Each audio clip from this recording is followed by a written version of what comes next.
Les gars, débrief du match entre l'Espagne et la Croatie. Franchement, un match qui a été très bon, très bien joué, surtout côté espagnol. Franchement, je ne m'attendais pas à autant de beaux jeux, on va dire, parce que l'Espagne a eu la majorité de la possession en première mi-temps, surtout pendant les 15 premières minutes.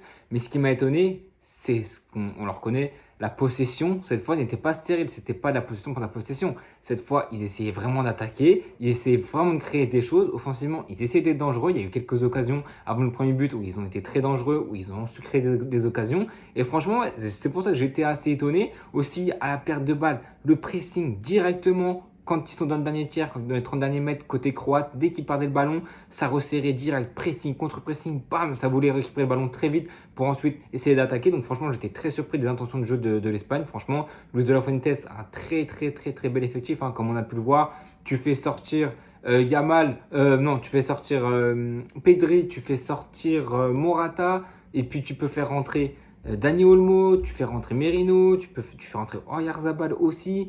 Tu fais rentrer. Qui c'est qui est rentré? Ayos Perez aussi qui est rentré. Donc, franchement, ouais, niveau du banc, il y a du très bon monde qui peut rentrer, qui peut dépanner. Et franchement, ouais, l'Espagne s'est imposée 3-0. Trois premiers buts inscrits en première mi-temps. Premier but inscrit par évidemment l'homme expérimenté de cette nation, de cette Espagne, pardon. Morata, le capitaine de l'Espagne, qui franchement a mis un très beau but. Il est sorti sur blessure, donc je sais pas si c'est une grosse blessure. Rodri est sorti et aussi sorti sur une petite blessure à la fin du match. Donc, je sais pas si c'était de l'intox pour gagner du temps. Je pense pas qu'il soit aussi blessé qu'on peut le penser. Je pense que c'est une petite gêne, il n'y a pas grand chose. Mais ouais, il marque encore un but avec une passe splendide de l'homme de sa première mi-temps, Fabien Ruiz. Une passe, mais incroyable dans le dos des défenseurs. Franchement, il a tout réussi sur cette première mi-temps. Un petit peu plus timoré, plus compliqué en deuxième. Mais franchement, il a fait une superbe passe pour Morata dans le dos des défenseurs qui finit à une course de 20 à 30 mètres. Il arrive à finir. Il met ce premier but, franchement. L'Espagne a très bien commencé son match, hein, la Modric, j'allais dire. La Croatie, un petit peu timorée, pas dans son match. Ils ont eu des grosses occasions dès que l'Espagne a marqué, mais honnêtement, en première mi-temps, ils n'étaient pas dedans du tout. On l'a vu en deuxième mi-temps, ils sont rentrés avec de meilleures intentions. Et si ça aurait été ce match pendant. C'est comme tout à l'heure, comme Hongrie-Suisse. La Suisse a fait une ligne en première mi-temps et la Hongrie s'est réveillée en deuxième. C'était pareil aujourd'hui, maintenant.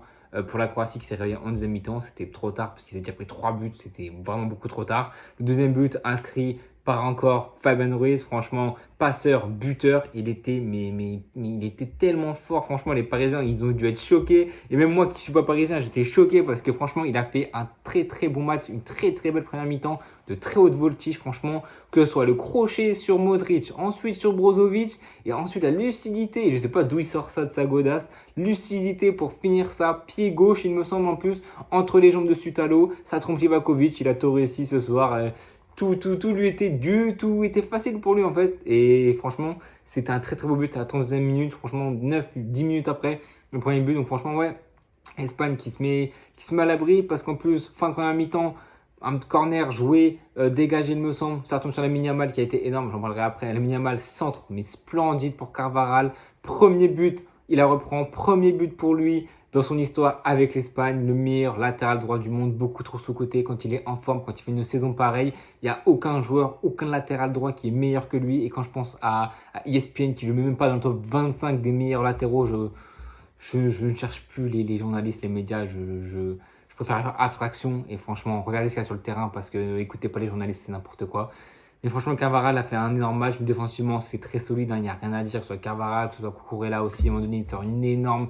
C'est sur Petkovic. Il y a un moment donné, au deuxième mi-temps, au moment du 3-0, où il y a vraiment une énorme occasion. Première frappe, Cucurella qui l'arrête. Ça va, Unai Simons qui la dégage. Rodri, bref, c'était franchement une action la plus chaude pour la Croatie, je pense. Et ouais, Cucurella a été très solide. La charnière, Nacho, le Normand, deuxième sélection pour le Normand, a été solide aussi. Pas grand chose à dire, hein, mais tactiquement, c'était du très beau jeu proposé par l'Espagne, déjà offensivement et défensivement, une tactique qui a été mais tellement. En fait, il a su lire dans la Croatie. Tout le monde le sait, je pense. Évidemment, quand tu as ce trident Brozovic, Kovacic et Modric, tu sais que ce milieu de terrain, il ne faut pas lui laisser d'espace. Et c'est ce que l'Espagne a très bien fait. Bloc bas, resserré, 10 joueurs qui attaquent, 10 qui défendent. Tu vois la Yamal, il rouspète pas. Il vient dans les 20 derniers mètres, 30 derniers mètres de son équipe pour défendre.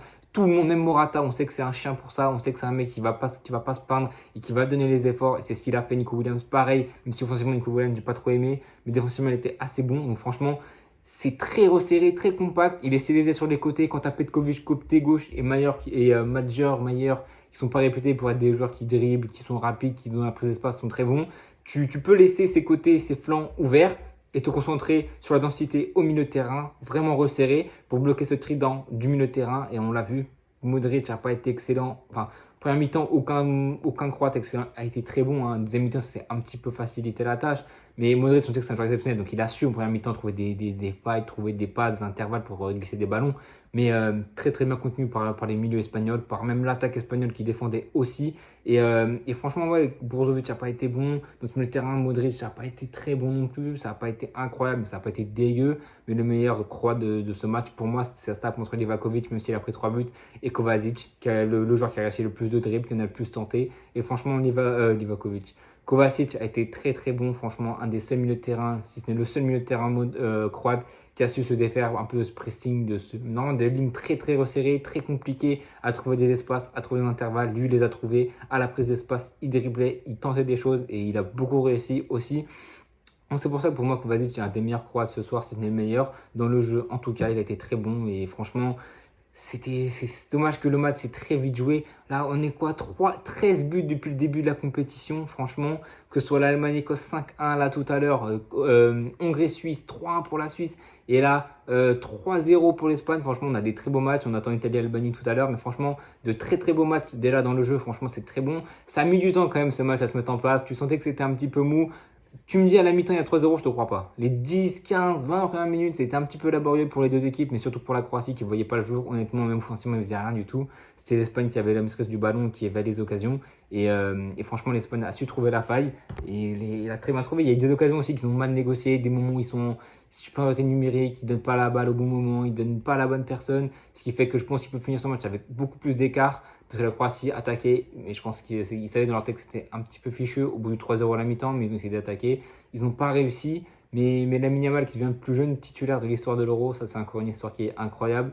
Il a été très bon sur ce côté, prise à deux, il n'en avait rien à faire. Gvardiol, il n'a pas vu le jour, il n'a pas offensivement, il a apporté parce que sur les côtés c'était beaucoup trop lent et ça faisait rien. Offensivement, il a apporté sur les côtés, sinon défensivement, il s'est fait bouffer par même Yamal. Des fois, il a réussi, mais moi, je me pense à un dribble où Lamine Yamal, il l'enfume, mais complètement, il le dépasse, il était surmené, Gvardiol, et c'était très compliqué pour la défense croate. Et heureusement que Livakovic est là et qui tient la baraque, parce que Lamine Yamal peut être le plus jeune joueur de l'histoire de l'Euro à avoir marqué un but.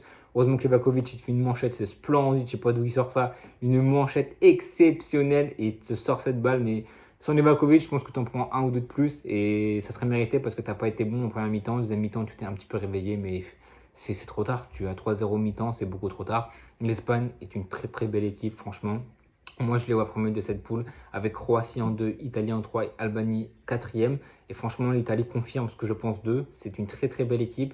Dans le banc, il y a de vrais fondamentaux. Dans l'équipe, pardon, dans le banc, tu peux faire rentrer des petits joueurs sympas qui peuvent percuter. Ils peuvent faire rentrer Ferran, il me semble. Donc, honnêtement, il y a de très très très bons joueurs. Un mélange d'expérience et de jeunesse. Franchement, quand tu vois l'attaque, Morata, le patron, Lamine Yamal sur le côté droit, quand tu vois Nico Williams qui pour moi n'était pas très bon dans ce match, ce milieu Pedri Rodri, franchement, il a très très très très très bien marché. Défensivement, pareil, que ce soit Cucurella sur le côté, Fabien aussi, j'ai oublié, pardon, qui était très énorme. Cucurella sur le côté gauche, Carvara sur le côté droit, charnière, Nacho, Robin Lenormand, Unai Simon, c'est une très très belle équipe. Il peut aller loin, je pense. Quart, demi, je pense qu'ils peuvent clairement y aller sans aucun problème. Ça dépendra des huitièmes de finale.